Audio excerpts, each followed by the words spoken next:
o senhor presidente da República, Michel Temer, através de medida provisória, criou então um Ministério Extraordinário da Segurança. Como eu comentava ainda há pouco com o ministro Moro, não lhe transmitirei o cargo ou o fato de ser extraordinário. Mas, sem sombra de dúvida, em troca de perder este apodo, o senhor passa a ter um ministério regular, aprovado por lei, e também a sua própria estrutura. Naquele momento, o Brasil, como em grande medida ainda hoje, infelizmente, vivia uma situação muito difícil, crítica até, em termos de segurança pública. Afinal, o Brasil tem aproximadamente 2,8% de toda a população mundial e 11% dos homicídios. Nós somos recordistas mundiais absolutos em termos de homicídios, 63 mil, segundo o Fórum Brasileiro de Segurança Pública, referente ao ano de 2016. Pois bem, apesar disso, as nossas 7 constituições jamais atribuíram ao Poder Central a qualidade ou a competência de lidar com a segurança pública. Todos, absolutamente, os setores sociais da Constituição de 88 foram elevados ao mais alto nível, ao nível de ministérios. E em todos eles, sem nenhuma exceção, a União foi líder dos caminhos percorridos e das estruturas, dos dispositivos que foram criados. Mas nunca, jamais, desde a Constituição de 1824 até a última de 2018, tivemos o Poder Central, a União, dando um rumo à segurança pública.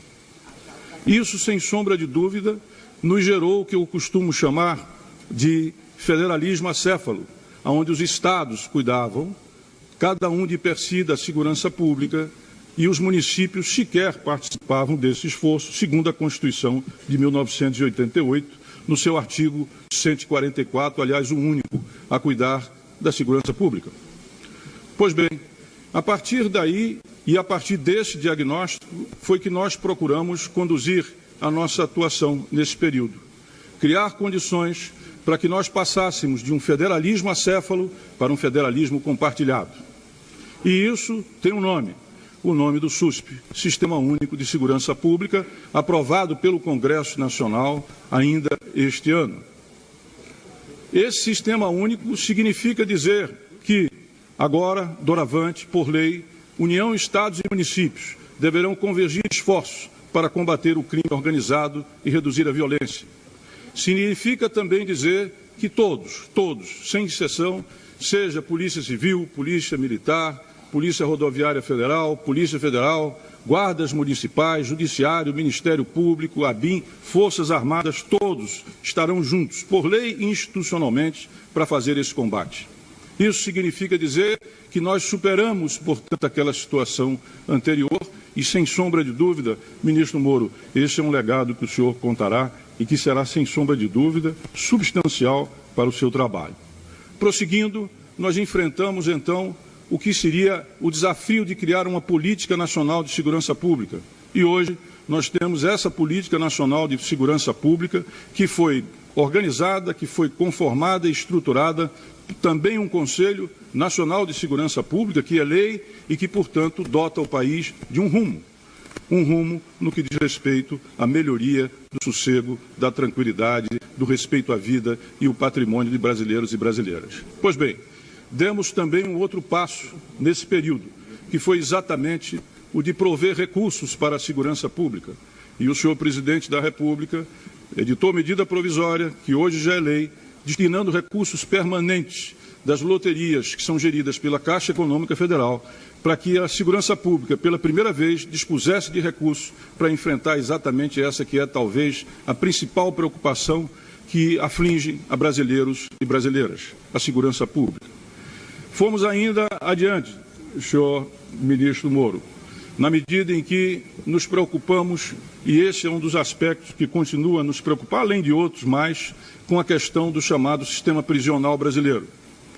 Nós temos dito e repetido que o problema da segurança pública ele é muito visto entre a rua e os portões do sistema prisional, esquecendo que nós temos a terceira maior população carcerária do Brasil, que ela aumenta 8,3% ao ano, que em 2025 será equivalente a uma Porto Alegre, ou seja, algo como 1,5 milhão de apenados.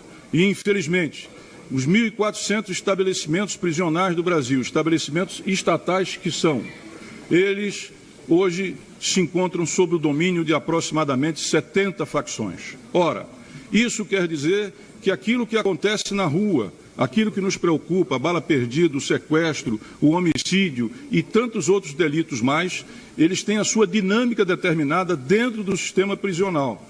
E nós não podemos olhar a segurança pública apenas das ruas até os portões do sistema prisional. É preciso olhá-la como um todo e saber que esses que lá se encontram, geralmente jovens, 3 em cada 4 são jovens que estão lá dentro, não contam com trabalho e não contam com educação.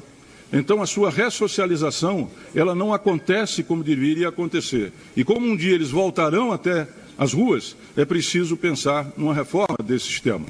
Dizer isso não quer dizer passar a mão em cima de cabeça de bandido. Dizer isso não é querer e não aprovar que sejam feitas, por exemplo, as medidas que já anunciadas pelo ministro Moro. Elas vão no sentido correto, estão corretas, mas é preciso pensar enquanto uma totalidade. Pois bem, nesse sentido, firmamos convênios com o CNJ, o Conselho Nacional de Justiça, através de seu presidente aqui presente, Dias Toffoli, no sentido de fazer a biometria dos 726 mil presos, terceira maior população carcerária do Brasil, cuidar de que todos os processos de execução penal eles sejam devidamente informatizados e digitalizados e também de que as centrais de penas alternativas elas possam efetivamente funcionar.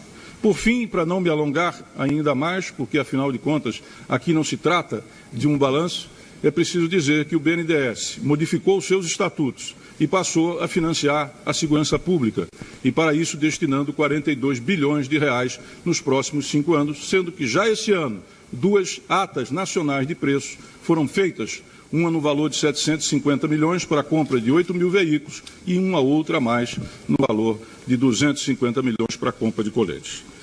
Senhoras e senhores, ao longo desse período de intenso trabalho, tivemos um conjunto de realizações, de legados que passamos à futura administração, mas também tivemos resultados.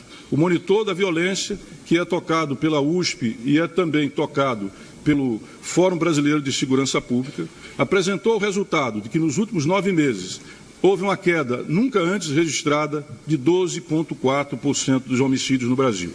Homicídios que vêm crescendo de uma forma absolutamente inaceitável a 4% ao ano. Eles caíram nos últimos 9 meses 12,4%, significando uma conta que, sem sombra de dúvida, nos alegra de poupar 5.500 vidas, ainda que o número que hoje se encontra de homicídio seja, obviamente, inaceitável e que nós tenhamos que combatê-lo.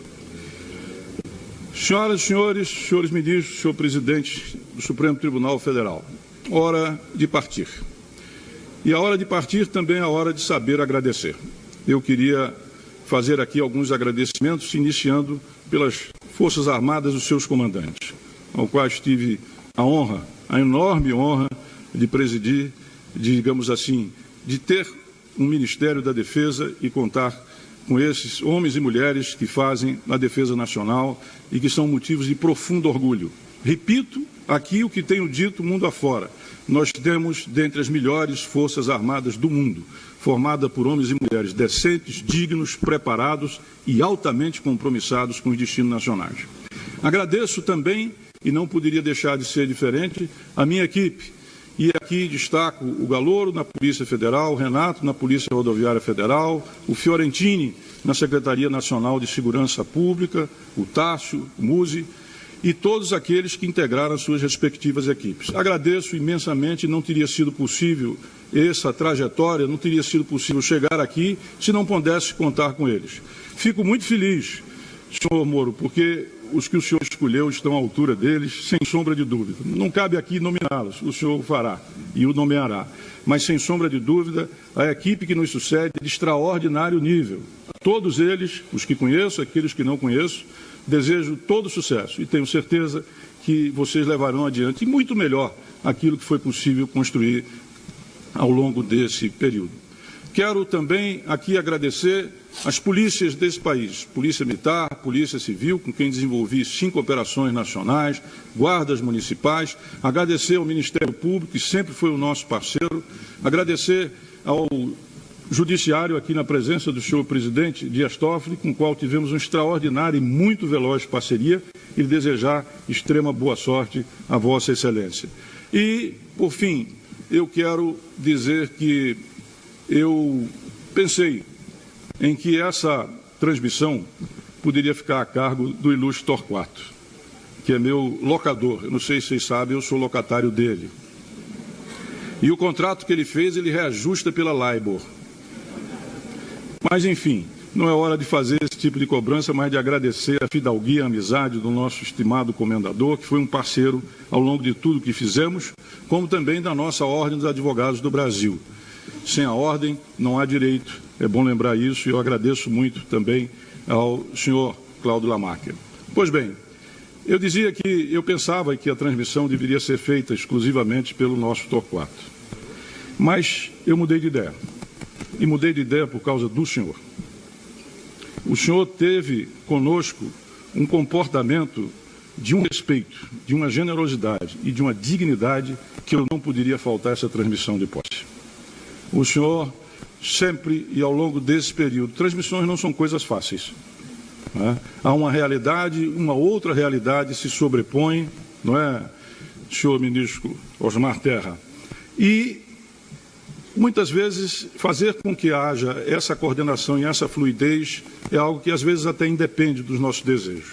Mas Vossa Excelência foi absolutamente correto, foi absolutamente respeitoso e eu quero lhe agradecer imensamente a forma pela qual nós convivemos e da nossa parte também tivemos a mesma reciprocidade. Quero dizer que um pouco como aquilo que se cria, me toca que o Ministério não continue, sem sombra de dúvida. Mas, ao mesmo tempo, eu sei que o seu Ministério contará com esse legado. E, acima disso, contará com um grande homem público, com um grande republicano, um grande magistrado, e que eu não tenho a menor sombra de dúvida, levará muito adiante e melhor aquilo que nós fizemos até aqui. Então, ao meu sucessor, com muita gratidão, com muito respeito, eu quero lhe agradecer por tudo isso que foi feito e também a todos e a todas que aqui se encontram neste momento, que é um momento de celebração da democracia e da República. A todos, meu muitíssimo obrigado.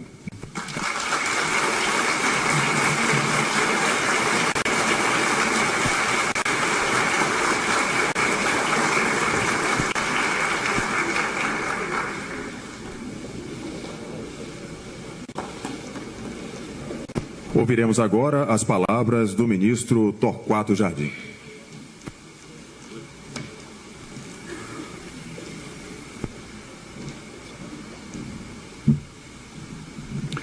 Muito bom dia a todos, senhoras e senhores, autoridades civis e militares já nominadas, que reitero as citações e a homenagem. Depois de iniciados, chegaram os ministros Wagner Rosário, João Otávio Noronha e Osmar Terra, igualmente bem-vindos. Realizamos esta manhã um rito de passagem republicano de duas perspectivas. Antes, a continuidade de propósitos, novas perspectivas de análise, novos meios de ação e tarefas novas que acolhem e aprendem com o passado. Depois, a continuidade como previsibilidade de segurança pública e de garantia de preservar o que está bem feito. Para usar a palavra em voga, transparência na prestação de contas, de um lado, e de outro, transparência nos compromissos. O Ministério da Justiça é tarefa enorme. Segurança pública é percebida como a mais urgente, afinal, os fatos nos são cobrados todos os dias. A criminalidade, em todas as suas formas e meios, assombra a todas as sociedades no espaço global. O MJ tem que ordenar operações em 3 ordens espaciais: as locais, estados e municípios, a nacional e a internacional. E para fazê-lo, deve compatibilizar o Estado Federal com competências compartilhadas em face de múltiplas outras ordens jurídicas soberanas. São tarefas para poucos. Mas há muito mais. O MJ tem imensa responsabilidade social. Proteção ao consumidor, especialmente os mais vulneráveis, crianças em particular. Em cursos à distância foram treinados nos últimos anos 18 mil pessoas no Sistema Nacional dos PROCONs. Prevenção e recuperação dos dependentes químicos, em colaboração estreita, até agora, com o Ministério do Desenvolvimento Social e o da Saúde, à frente desse esforço, o ministro Osmar Terra. Uma vez mais, ministro, deputado na transição. Será possível financiar no biênio 18-19 mais de 10 mil vagas em comunidades terapêuticas em todo o país. A proteção da mãe privada da liberdade e de seus filhos, os que estão dentro e os que estão fora dos presídios. Vítimas da violência doméstica, elas ainda não motivaram. Permita a sinceridade que já expressei ao presidente do Supremo, que é nosso parceiro do Ministério da Justiça, parceiro da sociedade, na superação desse problema. Vítimas da violência doméstica, elas ainda não motivaram nem o Judiciário, nem os Ministérios Públicos, nem mesmo depois de 2 indultos especiais do Dia das Mães. Da estimativa de 12 mil mulheres a cuidar, apenas 475 foram atendidas. Com igual motivação e o engajamento com o debate e com a busca de medidas práticas para a implementação do marco legal da primeira infância. Ainda com a infância e os jovens em mente, o debate em âmbito nacional, em 5 capitais, sobre critérios mais atuais para a classificação indicativa dos meios de diversão e de entretenimento público. MJ tem também fundamental ação internacional. Recuperação de ativos, extradição, cooperação em matéria civil e criminal e de cooperação em inteligência, acolhimento de refugiados. No espaço planetário dos crimes, as nossas Polícia Federal, Polícia Rodoviária Federal e Secretaria Nacional de Segurança Pública têm que ser também protagonistas planetárias. MJ, por fim, tem papel preeminente no combate à corrupção. A ENCLA, Estratégia Nacional de Combate à Corrupção e Lavagem de Dinheiro, trabalha há 16 anos e reúne cerca de 95 órgãos públicos dos 3 poderes da União, dos Estados e dos municípios.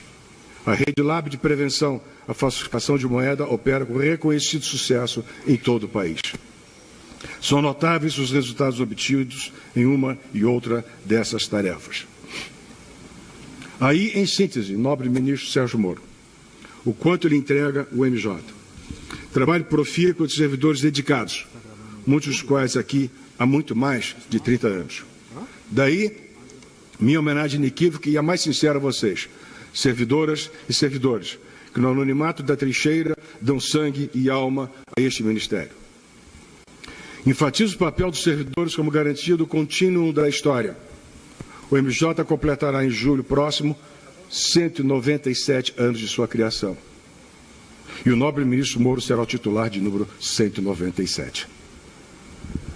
A percepção de sucesso dos titulares é, pois, mero reflexo da competência e dedicação dos servidores.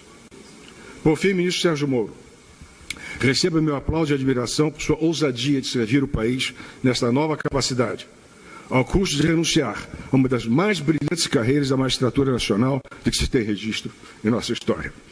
Como brasileiro, desejo o melhor para si e para sua família. Transmita a doutora Rosângela nossa igual estima. Muito bem-vindo.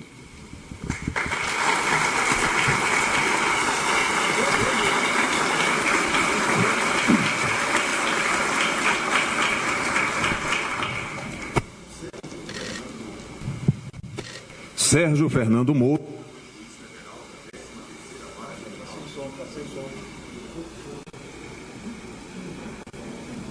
Ei, som. Perdão, seguimos. Sérgio Fernando Moro foi federal da 13ª Vara Criminal de Curitiba, no Paraná, especializado em crimes financeiros e lavagem de dinheiro e praticados por grupos criminosos.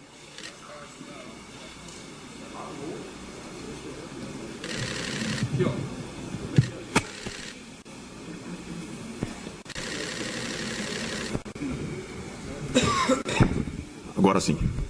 Sérgio Fernando Moro foi juiz federal da 13ª Vara Criminal de Curitiba, no Paraná, especializado em crimes financeiros, de lavagem de dinheiro e praticados por grupos criminosos organizados. Atuou como juiz em diversos processos criminais complexos, envolvendo crimes financeiros contra a administração pública, de tráfico de drogas e de lavagem de dinheiro. Trabalhou como juiz instrutor no Supremo Tribunal Federal durante o ano de 2012. Ele cursou o programa de instrução para advogados na Escola de Direito de Harvard e possui título de mestre e doutor em Direito do Estado pela Universidade Federal do Paraná. Escreveu livros e artigos especializados na área jurídica. Em 2017, participou do programa de visitantes internacionais, organizado pelo Departamento de Estado norte-americano, com visitas a agências e instituições dos Estados Unidos encarregadas da prevenção e do combate à lavagem de dinheiro. Lecionou entre 2007 e 2016 como professor adjunto de Direito Processual Penal da Universidade Federal do Paraná. É professor contratado da graduação e pós-graduação do Centro Universitário Curitiba. Em 2018, recebeu o título de doutor das leis honoris causa pela Universidade de Notre Dame, em Indiana, nos Estados Unidos. Neste momento, será assinado o termo de transmissão de cargo de ministro de Estado da Justiça e Segurança Pública pelos ministros Raul Jungmann, Torquato Jardim e o ministro Sérgio Moro.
O ministro Sérgio Moro apresentará neste momento os novos dirigentes do Ministério. Convidamos para se posicionarem no dispositivo o secretário executivo Luiz Pontel de Souza.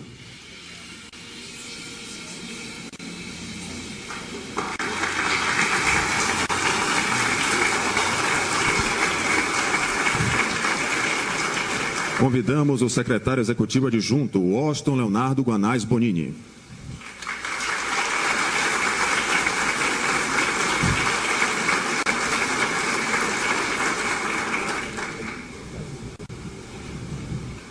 Convidamos a secretária nacional de Justiça, Maria Hilda Massage Pinto.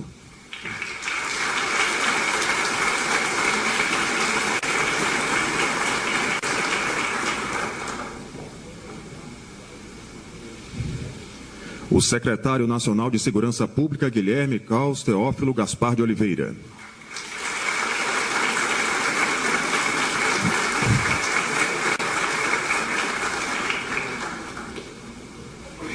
Convidamos o secretário nacional de Política sobre Drogas, Luiz Roberto Bettiora.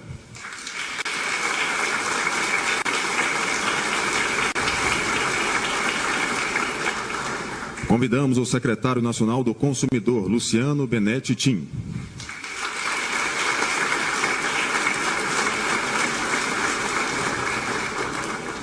O secretário de Operações Integradas, Rosalvo Ferreira Franco.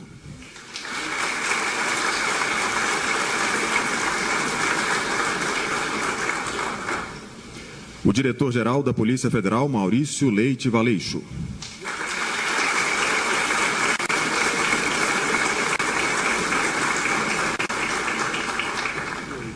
Convidamos o diretor-geral da Polícia Rodoviária Federal, Adriano Marcos Furtado.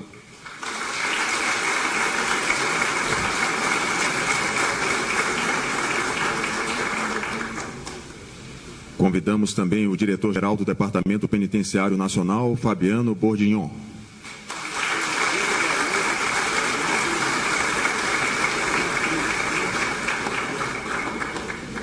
E o presidente do Conselho de Controle de Atividades Financeiras, o COAF, Roberto Leonel de Oliveira Lima.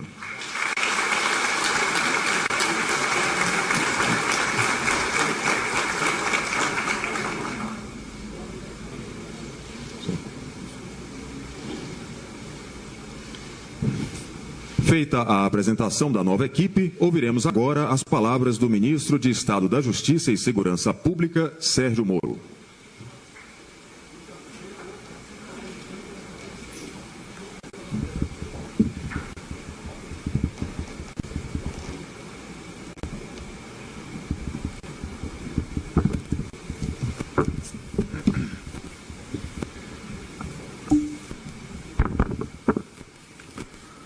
Bem, bom dia. Bom dia a todos os presentes, melhor. Eu gostaria aqui, inicialmente, de cumprimentar o excelentíssimo presidente do Supremo Tribunal Federal, Dias Toffoli, que muito nos honra com sua presença. O Supremo Tribunal Federal, uma instituição, como todos sabem, criada pela genialidade de Rui Barbosa, inspirada na Suprema Corte norte-americana, é uma pedra fundamental do Estado de Direito e da democracia, a qual rendo minhas homenagens na pessoa do ministro. O ministro Dias Toffoli é também presidente do Conselho Nacional de Justiça, que tem um papel fundamental na administração da justiça. Recentemente, o ministro declarou que a justiça, em especial o CNJ, deve se envolver mais na incrementação da qualidade das políticas penitenciárias e da segurança pública. Eu quero dizer desde logo, ministro, que o Ministério da Justiça e da Segurança Pública pretende ser um parceiro nessas iniciativas do Conselho Nacional de Justiça. Esperamos aqui manter uma relação de cooperação para a construção de um futuro melhor nessa área. Cumprimento os presidentes das Cortes Superiores aqui presentes. Muito me honra também a presença de Vossas Excelências, demais magistrados aqui presentes. Gostaria de cumprimentar especialmente também os colegas ministros que nos acompanharão nesse desafio do novo governo, estendendo também a esse compromisso aos ministros que estão passando o cargo.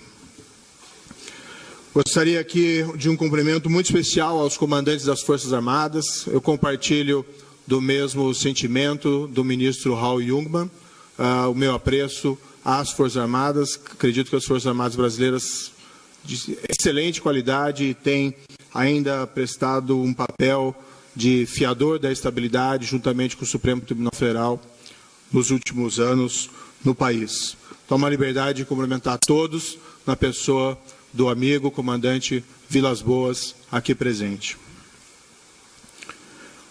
Gostaria aqui de uma congratulação igualmente especial à minha equipe, pessoas dignas e competentes que aceitaram o desafio de dividir comigo as enormes responsabilidades do Ministério da Justiça e da Segurança Pública. Não se faz um bom trabalho, isso todos sabem, sem uma boa equipe. E posso dizer aos senhores e senhoras que o selecionei em vista do seu histórico profissional de competência, independência e bravura. E dos senhores e senhoras, por isso, espero também somente o melhor e a máxima dedicação. Um cumprimento igualmente especial aos ministros que me antecederam, Raul Jungmann, Torquato Jardim. Vossas Excelências dignificaram os cargos durante sua gestão e é uma honra sucedê-los. Igualmente, deixo bem claro que o que foi feito, o legado das gestões de Vossas Excelências, das gestões anteriores, de forma nenhuma está sendo abandonado, apenas pretendemos dar a continuidade e fazer tudo o que for possível para melhorar o serviço público cada vez mais, que é essa aspiração da sociedade brasileira.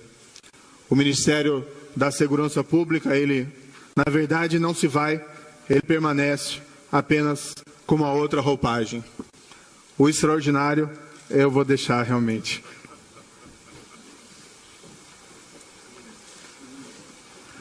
Estendo também esse cumprimento às respectivas equipes dos ministros e aos valorosos servidores da Justiça e da Segurança Pública, com o qual Na continuidade, dividirei sonhos, mas também desafios.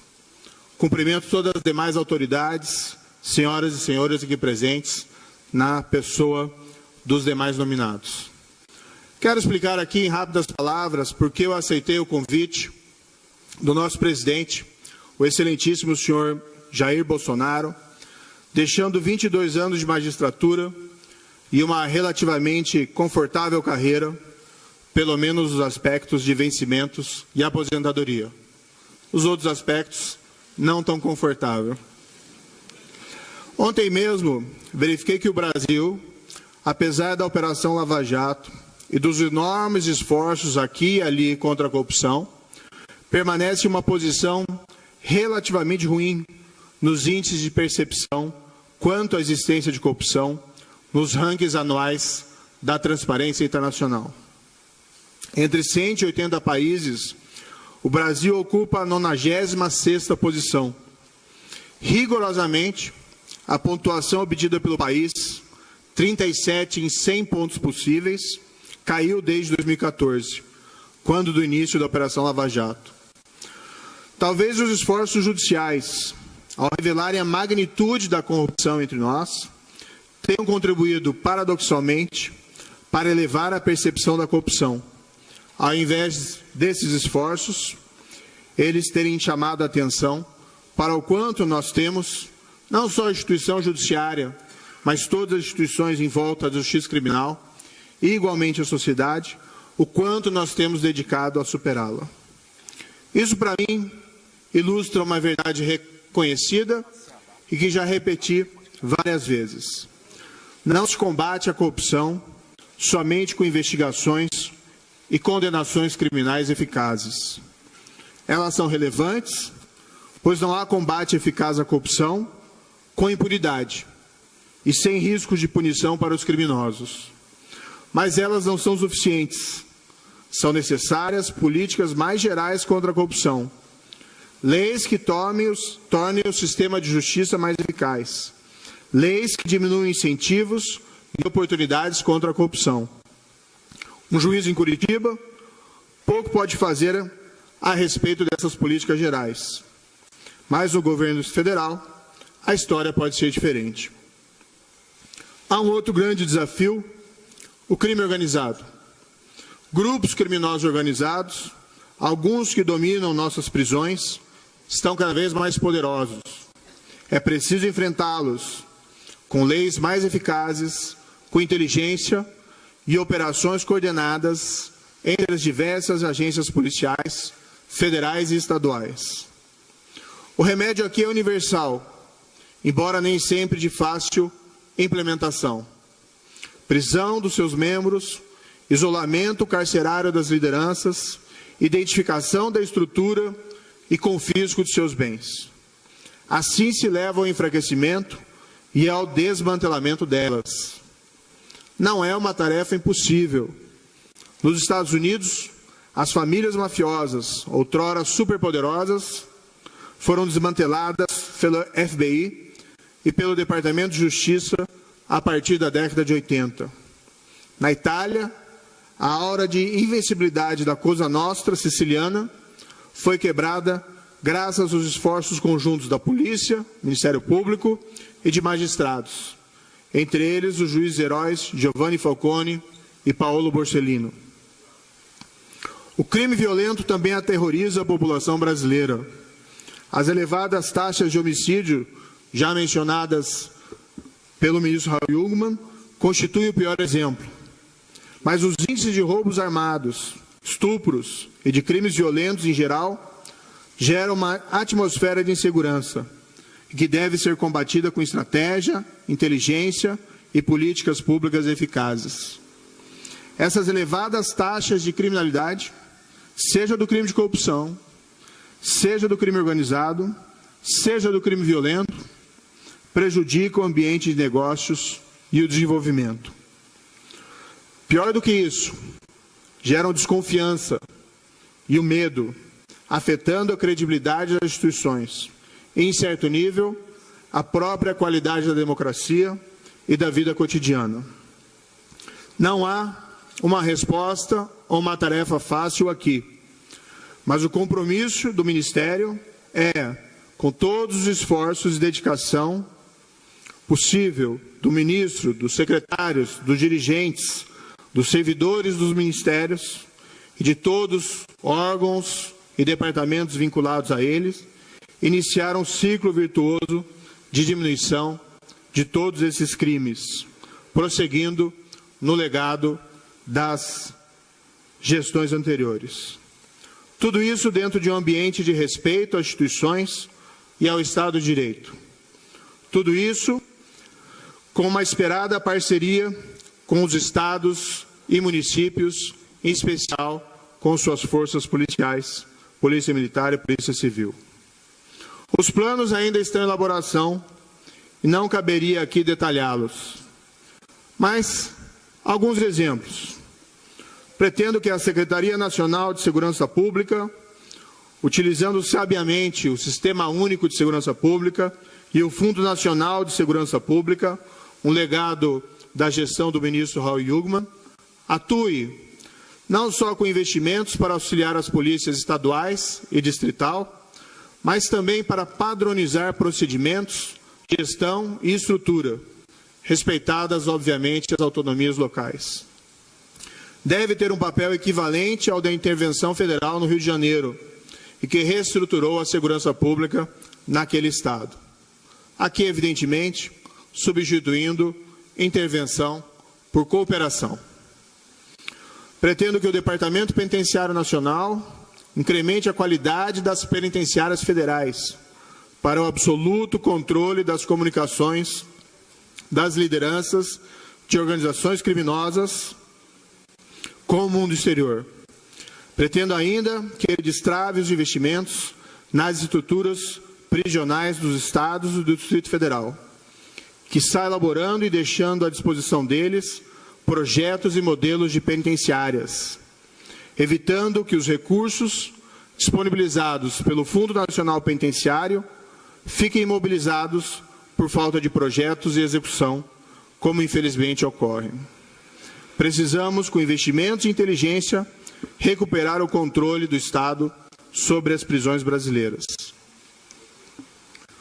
Pretendo que o Banco Nacional de Perfis Genéticos, um instrumento de vanguarda para a elucidação de crimes, especialmente crimes violentos, e igualmente um inibidor da reincidência criminosa, deixe de ser apenas uma miragem legal. Ao cabo de 4 anos, nosso compromisso é de que sejam inseridos no banco o perfil genético de todos os condenados por crimes dolosos no Brasil.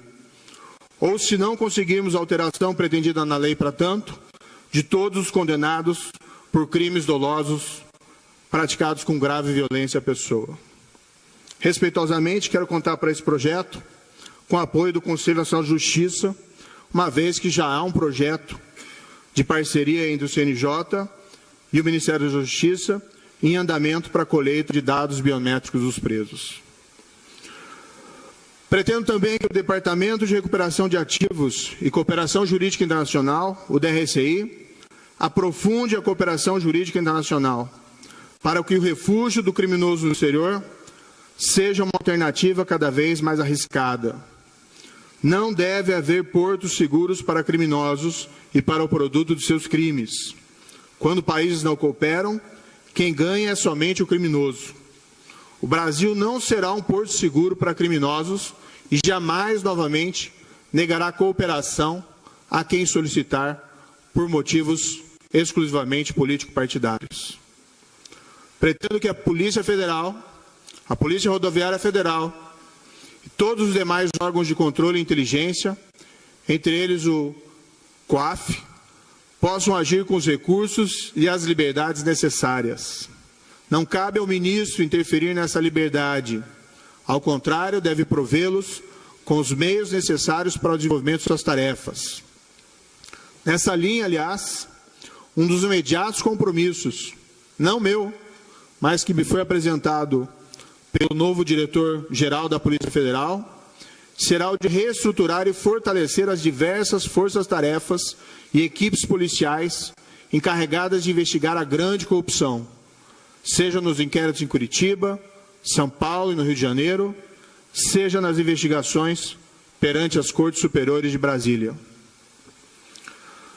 Pretendo que a Secretaria Nacional de Política sobre Drogas, a SENAD, transforme-se progressivamente em uma agência encarregada da gestão e alienação do produto de crimes de tráfico de drogas.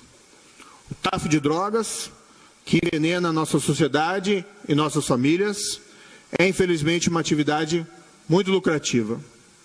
O Estado deve se servir de uma forma mais eficaz da fortuna e dos bens confiscados desses grandes criminosos, e com eles financiar a segurança pública e a recuperação dos dependentes químicos, além de investir em políticas de prevenção.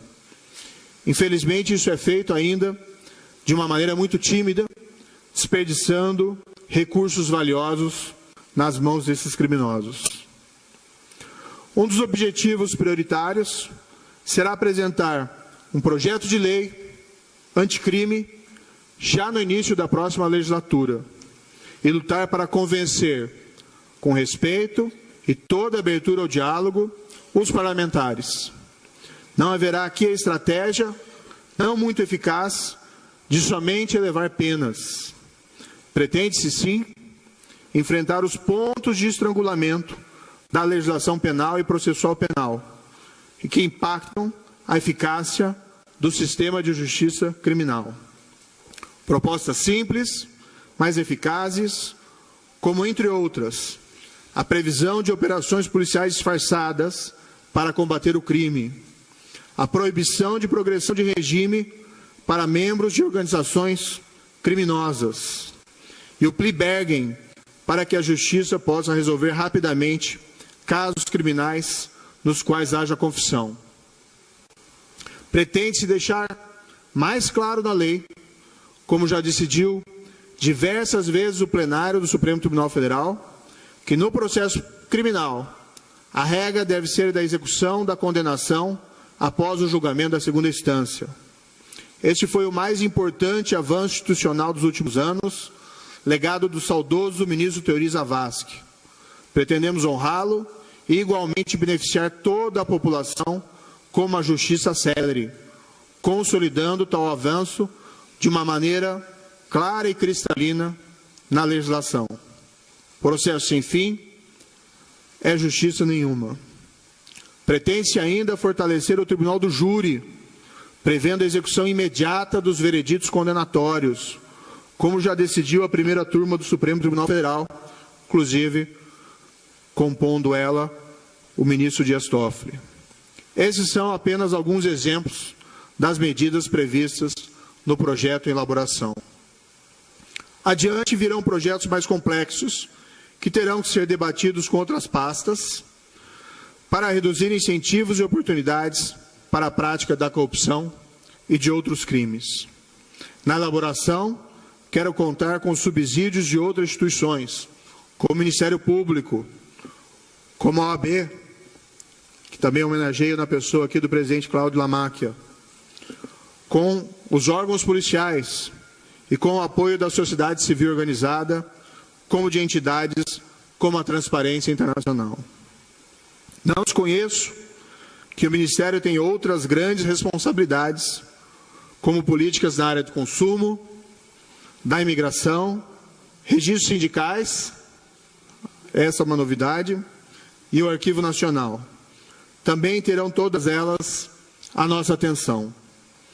Nada disso será fácil, mas a missão prioritária dada pelo excelentíssimo presidente Jair Bolsonaro foi clara: o fim da impunidade da grande corrupção, o combate ao crime organizado e a redução dos crimes violentos. Tudo isso com respeito ao Estado de Direito, para servir e proteger o cidadão. Não podemos nos achar impotentes diante de todos esses desafios. Avançamos como país muito até aqui, mas podemos avançar muito mais. Conto, respeitadas as opiniões diversas, com o apoio crítico de todos, para que, ao fim dessa gestão, tenhamos um ambiente melhor para todos. O brasileiro, seja qual for a sua renda E lembremos que o crime atinge mais fortemente os mais vulneráveis, têm o direito de viver sem medo da violência e sem medo de ser vítima de um crime, pelo menos nos níveis epidêmicos atualmente existentes. O brasileiro, seja qual for a sua renda, e lembremos que o desvio de recursos públicos atinge mais fortemente os mais vulneráveis e os mais dependentes dos serviços públicos, tem o direito de viver sem a sensação de que está sendo roubado ou enganado pelos seus representantes nas diversas esferas de poder. Tem o direito de que os recursos dos cofres públicos sejam destinados ao bem-estar geral e não ao enriquecimento ilícito dos poderosos. É preciso estabelecer e manter a confiança. Essa é a palavra-chave da boa administração pública. Confiança. O cidadão tem o direito de viver um ambiente no qual tenha presente que o Ministério da Justiça e da Segurança Pública e o próprio governo podem não acertar sempre, mas sempre farão o melhor com a pretensão de fazer a coisa certa e de manter a confiança do cidadão. Um governo no qual ele possa confiar, que buscará fazer a coisa certa diante dos vários problemas que se apresentarão. Fazer a coisa certa, pelos motivos certos e do jeito certo, será o nosso lema e estará sempre presente em nossas mentes. Finalizando, os desafios são grandes, mas eu e minha equipe, e talvez possa dizer aqui que todos nós brasileiros, temos uma esperança infinita de que eles podem ser resolvidos com vontade, dedicação e respeito a todos. Muito obrigado por sua atenção. Mãos à obra.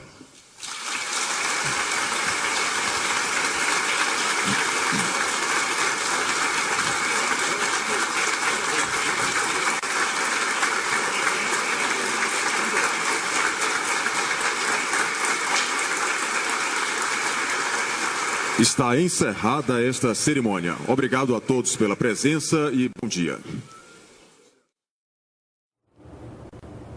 Nós acompanhamos ao vivo de Brasília a cerimônia de transmissão do cargo ao ministro da Justiça e Segurança Pública, Sérgio Moro. Na cerimônia, Sérgio Moro apresentou sua equipe, afirmou apreço às Forças Armadas e destacou o combate eficaz à corrupção e ao crime organizado como principais tarefas de sua pasta. Antes da transmissão do cargo a Sérgio Moro, nós acompanhamos ao vivo aqui pela TV NBR a transmissão de cargo dos ministros